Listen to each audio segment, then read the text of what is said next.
Hey folks, we are here in the televue booth, the premier booth of this show. This is it. This is where it's happening. This is where you have to be, right? Absolutely. Except, of course, for our booth, of course, this is the most important booth in the whole place. I'm here with Dave Nagler, and he's going to show us the big show. Here is the new Delos line. Yeah, we're showing a couple of new things and a couple of old things in new ways, so we'll go through that. But certainly the biggest intro we have is 5 new focal lengths of Delos eyepieces. We currently have a 6mm, 10mm, and 17.3 on the market, but we're filling in the line with a 14, 12, 8, 4.5, and 3.5 focal lengths. So doing the whole thing with the radiance. That 17.3 is such a piece of glass. That's got to be the largest field lens of any eyepiece in the world. Well, no. I mean, the eye lens? Yeah. The eye lens is pretty large. Huge, Yeah, it is pretty large. But let's go over and we'll take a look at those eyepieces.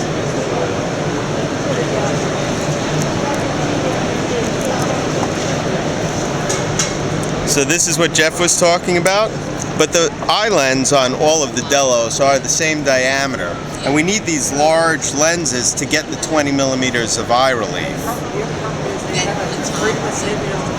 So the new models we're introducing, 14, 12, 8, 4.5, and 3.5. So we can get up to some high magnifications with the 3.5, and it's a wonderful planetary eyepiece. The key with the televue eyepieces is that all of the qualities that we have in the 17, the 10, and the 6 that people know of now carry through the entire line. That's the one thing we have to do, is make sure that the unique design for each focal length performs the same, so that you're assured when you buy a Delos, if you have one in the series, they're all going to have that same quality and characteristic of the image, which, by the way, is patterned more after the ethos design, the 100-degree design, and the qualities of distortion correction, neutral tonality, sharpness to the edge, comfortable eye relief. In fact, the ethos line has 15mm of eye relief, and we felt that by narrowing the field to 72 degrees, we can extend the eye relief to 20mm, and thereby covering the Radian series, and as well as make the eyepiece smaller. Because if we were to extend the eye relief for the 100 degrees, the eyepiece would be huge. Right. Right. So, right. I also love the new articulation on the. Oh, good point. I'm glad this is really smooth. Glad you brought that up. It simply slides. It's got a nice, just sliding motion. It's got these marks here, so that once you're set, you kind of know where you want to keep it. Right.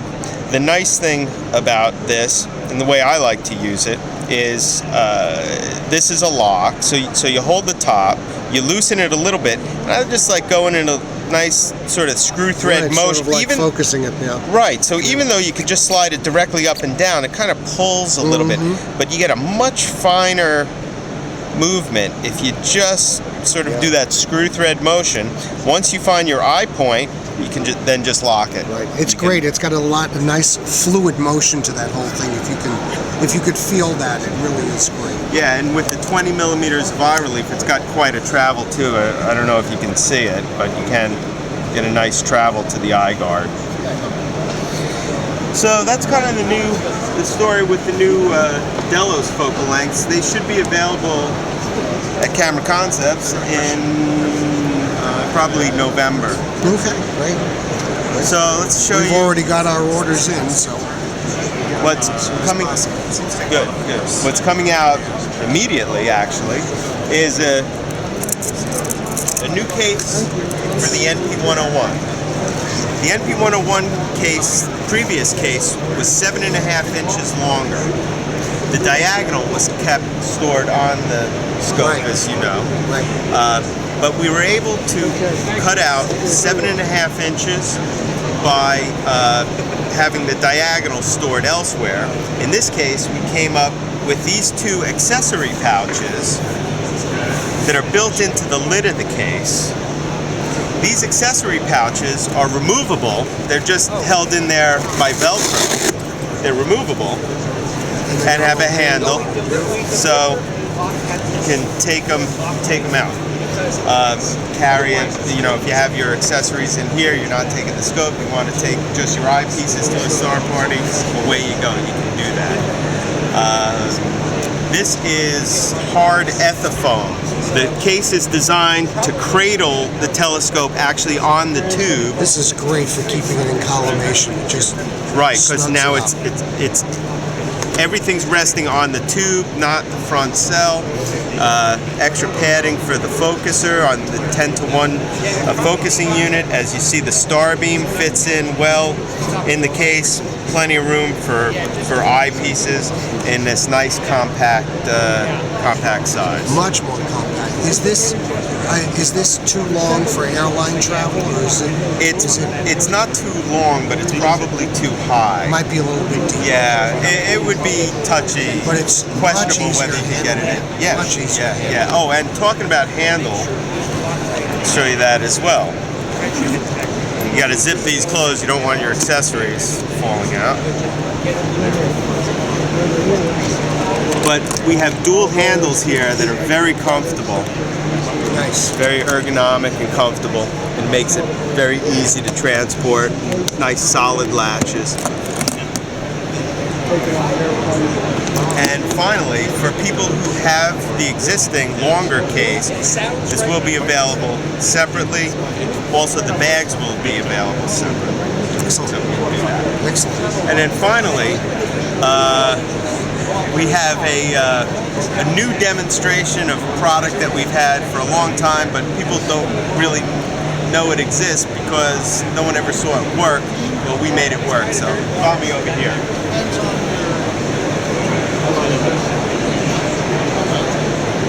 For all of the televue telescopes, current televue telescopes, they all come with our new 10-to-1 focuser pinion assembly. For years, even when we had the 6-to-1 focus mate, we've always had an auto-focusing capability. We're the only company that has what's called a closed-loop auto-focusing system. That consists of a motor drive to operate the focuser, and this digital indicator, which reads to 1/10,000th of an inch. What it does is measure how much your focuser has actually traveled. Other systems use stepper motors and translate the steps of the motor to the focuser movement. However, how do we know that a step equals a given distance of travel? Does it vary? How do you know? There's no measurement. It's done mathematically. This system does not care if there's focuser backlash, which of course in a televue focuser there isn't, but this doesn't care if there's focuser backlash. This system doesn't care if the wheels are slipping and there's no movement, because it's the movement of the draw tube that a program like CCDsoft registers. And that communication between the camera, or the program, the camera, the indicator, and the motor is all controlled by the focus master, or it's all communicated through the focus master. Now, we've had this system for at least 5 years, but it's always been either parts on a telescope. People say, what is this? And yeah, I have to go through that whole explanation. Or they're parts on the table. People say, what is this? So I said, we have to find a way to demonstrate. It means I need stars. I need to have stars in here. So I created this demonstration, which uses a telescope here in reverse as a collimator. And I have little pinholes at the infinity focus of this collimator, and it uses ambient light to illuminate the pinholes. And I don't know if you can record it, but you can actually see the little pinholes in there.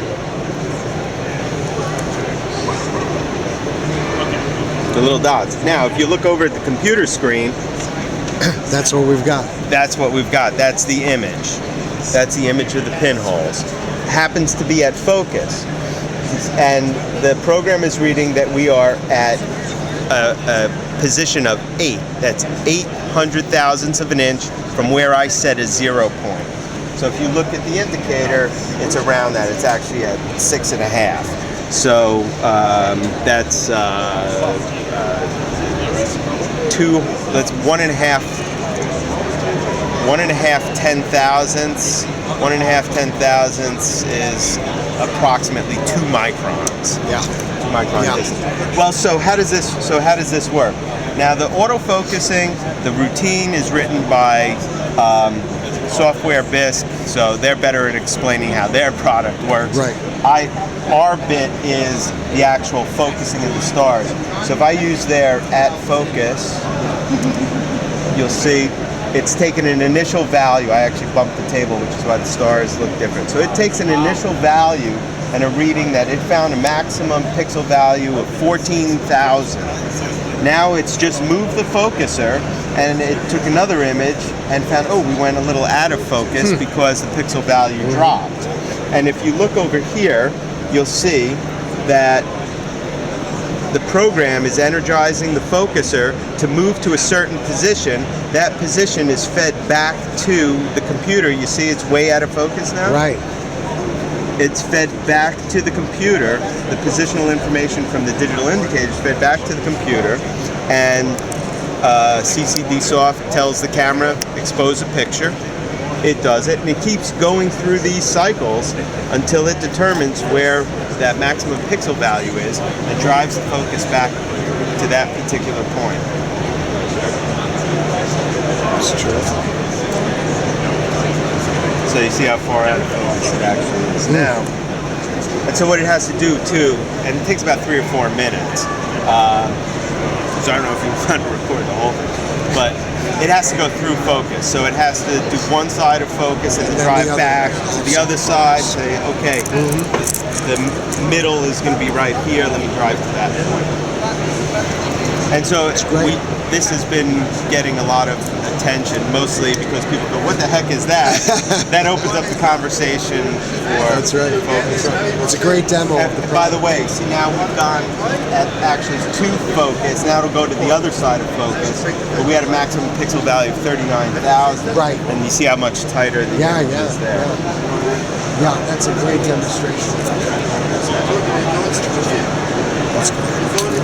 All right, Well, David, thank you so much. sure. Thanks for stopping by. You know, appreciate it. Sunday is a little quieter, so we could do it. Yesterday, that's why neither we of us did. could get out of our booths. Impossible. Thanks. CameraConcepts.com. Remember, for anything televue. And of course, the products are also available visibly on television. Thank you very much, Jeff.